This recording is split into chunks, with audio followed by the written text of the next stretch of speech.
Providing but not praying. The story of Joseph. Joseph was a good man. He worked hard every single day, putting in long hours to ensure his family had everything they needed. Joseph provided for his family. He made sure they never lacked anything, always bringing home groceries and fixing things around the house.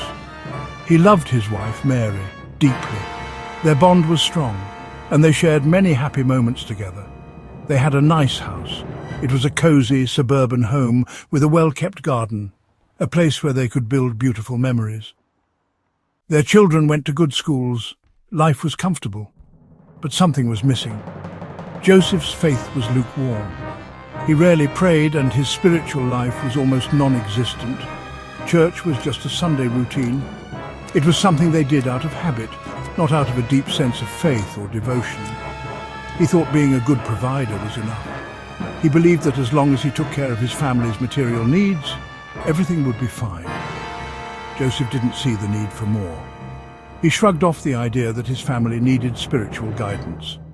He didn't realize the danger of neglecting his spiritual duties. He didn't see how his lack of faith could impact his family. He was a father, yes, but not the spiritual leader his family needed. He was present physically, but absent spiritually. He was like a ship with a good engine, but no captain, drifting aimlessly. Without a spiritual compass, his family was lost at sea. A family adrift, the consequences of spiritual neglect.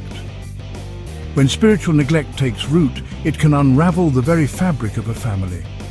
Joseph's lack of spiritual leadership had consequences. He often felt overwhelmed and disconnected, unable to guide his family. His children started questioning their faith. They felt lost and unsure about their beliefs, seeking answers in the wrong places. They drifted away from church. They made unwise choices. Arguments became frequent. The once peaceful home turned into a battleground. The joy seemed to evaporate from their home. Laughter was replaced by silence and smiles by frowns. It was as if a dark cloud had settled over them. The atmosphere grew heavy with unspoken words and unresolved issues. Mary, Joseph's wife, felt the burden deeply. She saw the cracks forming in their family and felt powerless to mend them. She prayed fervently for her family. Her prayers were filled with hope and desperation, seeking divine intervention. She longed for her husband to lead them spiritually. She believed that his guidance could bring back the harmony they once had. She knew that without his guidance, they were like a ship without a rudder, tossed about by the waves. Their future seemed uncertain and perilous. Mary's plea, a wife's cry for spiritual leadership. One evening, Mary poured out her heart to Joseph. Tears streamed down her face.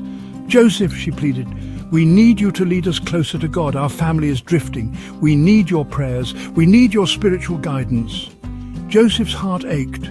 He saw the pain in his wife's eyes. He realized the truth in her words. He had been so focused on providing material comfort that he had neglected his most important duty, leading his family to God. Answered prayers, Joseph's transformation and its impact. That night, Joseph knelt beside his bed and prayed. He confessed his neglect and shortcomings, realizing how far he had drifted from his faith and responsibilities. He asked God for forgiveness, feeling a deep sense of remorse for the times he had failed his family. He surrendered his role as a father to God, acknowledging that he needed divine guidance to lead his family.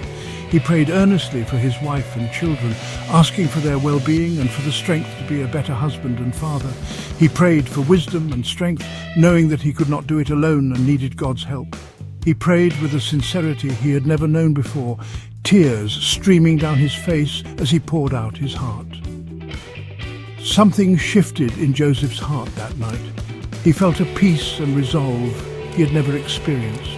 He started praying daily, making it a cornerstone of his life. He read the Bible with his family, sharing the wisdom and stories that had once been a distant memory.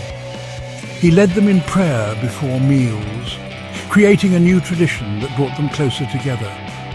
He shared his faith openly, not just with his family but with friends and colleagues, becoming a beacon of hope and inspiration. He became the spiritual leader his family needed, guiding them with love, patience and understanding. Slowly the dark cloud lifted and a new dawn broke for Joseph and his family, filled with hope, love and faith.